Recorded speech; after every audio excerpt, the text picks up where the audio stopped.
Chapter 18. Ivy wanted me to accompany her on a visit to the king.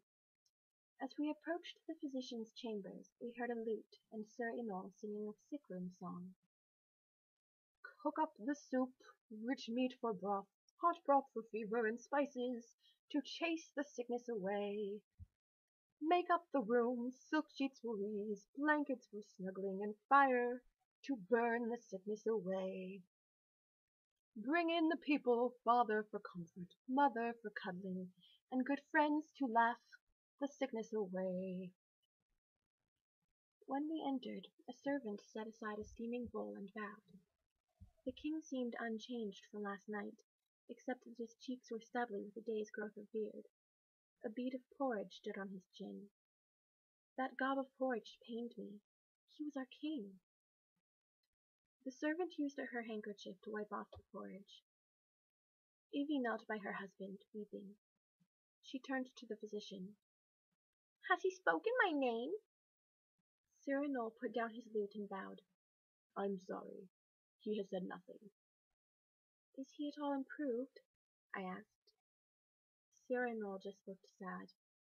The servant held the bowl of porridge, waiting to finish feeding the king. I started for the window. I wasn't looking down, and I almost fell over a pallet on the floor. Sir Inol said, Your Majesty, I had a softer mattress brought in and a warmer blanket. If you stay again tonight, I hope you'll be more comfortable. My lord, Ivy said to the king's slack face, I'm here with Lady Aza. She took the chair the servant had vacated. This morning I helped Lady Aza choose her new wardrobe.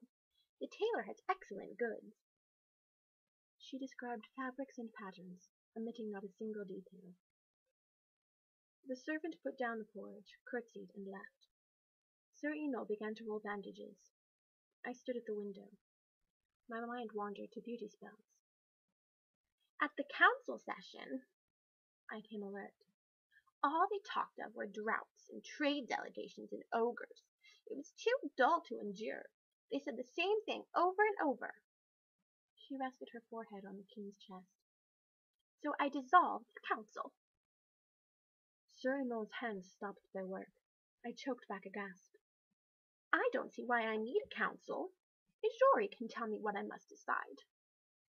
Dissolved the king's council? Eorthians were proud of their council, the oldest in our region. There were only 5 members, including the king or queen, but one member always had to be a commoner. We'd fought a civil war to put a commoner on the council. Council matters were discussed all across the kingdom. My lord, you will thank me when you are well. She recited, Powerful monarchs need no parliaments. I wonder you... This was tyranny. I burst out, Your Majesty, everyone will be furious. The king's council... Oh, Aza, leave statecraft to your queen. Leave it to me. You are not to worry. She gestured for me to approach her. I did, and she whispered in my ear, My adviser assures me that it will come right. Obviously offended at her rudeness, Sir Inol retreated to his study. She added, reciting again, Powerful queens rule happy kingdoms. I returned to the window, half wanting to assassinate her for the good of Eortha. She told her husband the dishes she hoped would be served at dinner.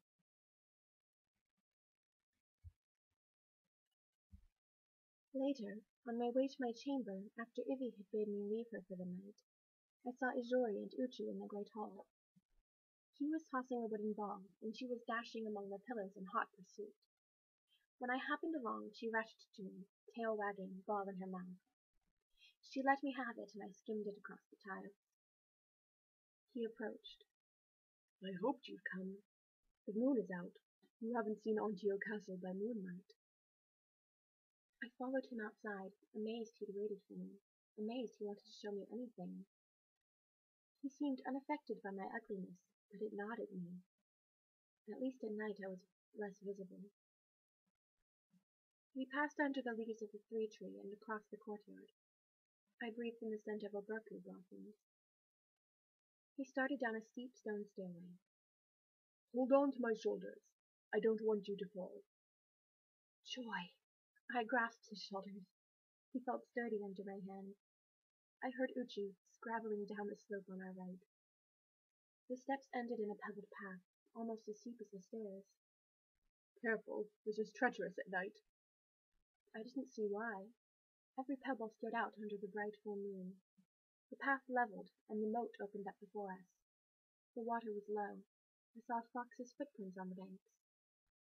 Ijori stopped and turned. Look up. I did, and there was the castle. If the earth tilted a degree, it would come crashing down. He sang, What do you think? The glossy leaves of the castle's ivy caught the moonlight. I sang, It glows. I wanted to add something more memorable, something to rival the castle's grandeur. It's enormous. It blocks out half the sky. Not memorable. It's indescribable, although I've tried innumerable times. I felt better and found the words I'd wanted. It makes me think of the sound when a chorus sings full voice. Ah, yes. We began to walk again. A cloud crossed the moon. Ijori stood still and I did too.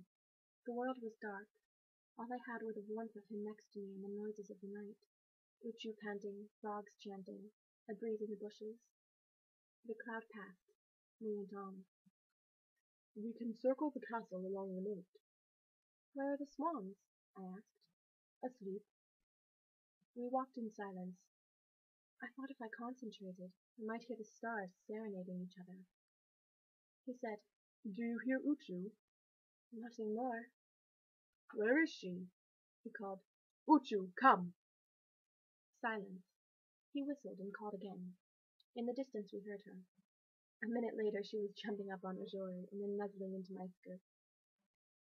Good, Uchu, good girl. He fed her a treat from his pocket. Stay with me. For a moment he held her by her jeweled collar. She won't stay.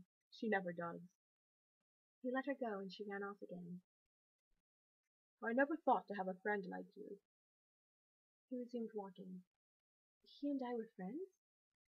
I never thought to have a prince for a friend. Princes are cut from good cloth for friendship. Silk is as strong as burlap, although no one thinks so. I think so. Thank you, Asa. He paused. I have a cousin who's a friend, but she's entirely different. What did he mean? It's because I'm a commoner. You can put lady before my name, but at bottom I'm burlap. You're not burlap, he said gallantly. I chuckled. We do have a bit of dimity here and there at the featherbed. Now I have a confession. The shocking truth is, I've never spent a night at an inn. Never? Then how do you travel? From castle to castle. Or, if I'm riding against ogres with Uncle, we sleep in tents. Riding against ogres. Terrifying. An ogress almost killed me when I was 14. Oh! She persuaded me that my father was alive. I knew he was dead, and yet she convinced me in only a few words. I believed she could lead me to him. Uncle saved me. He laughed. For a moment I was furious with him. How did he save you? He was on his charger, singing so loud he couldn't hear the ogress, and he snatched me up. He shook his head. Sometimes in nightmares I still hear her sweet voice, and I still believe her. Ogres are the ultimate deceivers. I ranked just below them. I heard voices in the distance. People were singing in the garden. Asa, if I may ask, I'd like your opinion of Her Majesty, the opinion of an innkeeper. I didn't know what to say. I didn't know what his opinion was. I searched for something safe. She's inexperienced. I shudder to think what she'll do when she has experience. How could she have dissolved the council? She doesn't understand what it means to us. How could she not? He stopped himself. I'm being indiscreet. He sang, You must despise me. He whistled for Uchu again, and this time she came quickly. No, I don't. He was confiding in me, but I was hiding everything from him. You are too kind to despise anyone. Such a compliment. I despised Ivy. Not entirely. Sometimes I had sympathy for her. How I wished to unburden myself. How I wished to be frank. He added, I'm candid because I need someone to assess my judgments. You and I know her better than anyone here, excepting my uncle. I was uneasy even about sharing my complete opinion of her. She's headstrong, and we know she has a temper, but it's perhaps because she's so lively. Yes, my uncle loves her liveliness. He said her moods made him feel young again. He said she made him think he could do anything. I believe she returns his love. I told Ajori that she'd spent the night at the king's side. He was surprised and pleased. She's generous, too. I told him she'd paid for my wardrobe. This failed to impress him.